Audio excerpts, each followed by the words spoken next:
Hi, I'm Mrs. Weinberg, and this is Morty. Morty loves reading, and Morty loves monkeys. This is Morty's monkey. He used to have 2 arms, 2 legs, a tail, and 2 ears, but when Morty was a puppy, he chewed them off. But he still loves his monkey anyway, right, Morty? Here's your monkey. Okay. So I thought I'd read Morty a story about monkeys. Ready, Morty?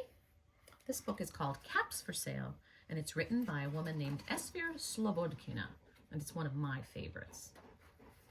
You ready, Morty? Once upon a time, there was a peddler who sold caps, but he was not like an ordinary peddler carrying his wares on his back. He carried them on top of his head. First, he had his checked cap, and then a bunch of gray caps, and a bunch of brown caps, and a bunch of blue caps, and then a bunch of red caps on the very top. He walked up and down the street, holding himself very straight so as not to upset the caps. And as he went, he called, "Caps, caps for sale, 50 cents a cap."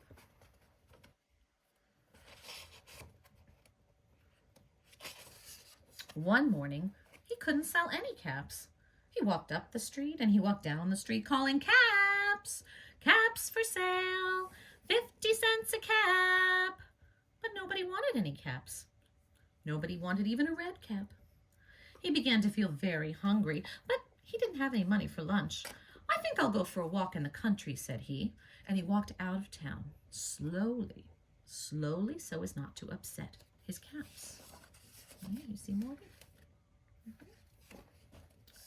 He walked for a long time until he came to a great big tree. "That's a nice place for a rest," thought he, and he sat down very slowly under the tree, and he leaned back little by little against the tree trunk so as not to disturb the caps on his head. And then he put up his hand to feel if they were straight. First his own checked cap, then the bunch of gray caps, then the brown caps, then the blue caps, then the red caps on the very top.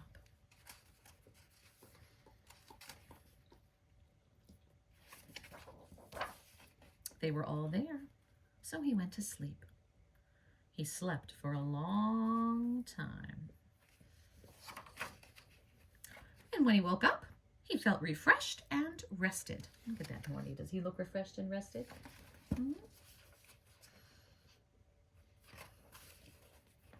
But before standing up, he felt with his hands to make sure his caps were in the right place. But all he felt was his own checked cap. "Oh no, Morty." He looked to the right of him, no caps. He looked to the left of him, no caps. He looked in back of him, no caps.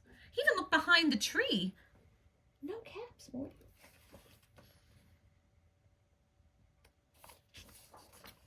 And then he looked up into the tree. And what do you think he saw? Morty, what do you think he saw? On every branch sat a monkey, and on every monkey was a gray, or a brown, or a blue, or a red cap.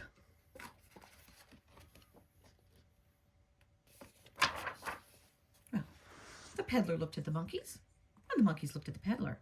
He didn't know what to do. Finally, he spoke to them.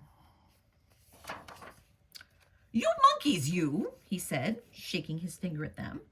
"You give me back my caps." But the monkeys only shook their fingers at him and said, "Tsk, tsk." Well, this made the peddler angry, so he shook both his hands at them and he said, "You monkeys, you give me back my caps." But the monkeys only shook their hands at him and said, "Tsk, tsk."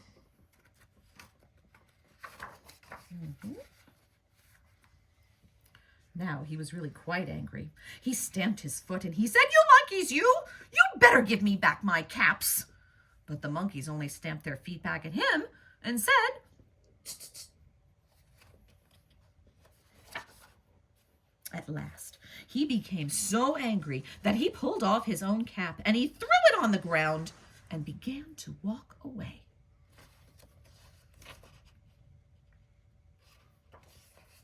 But then each monkey pulled off his cap, and All the gray caps and all the brown caps and all the blue caps and all the red caps came flying down out of the tree. Look at that, Morty. So the peddler picked up his caps and put them back on his head. First his own checked cap, then the gray caps, then the brown caps, then the blue caps, then the red caps on the very top.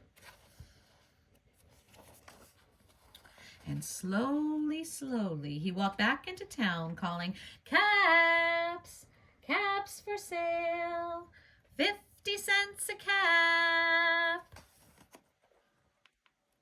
The end. What do you think, Morty? Did you like that story?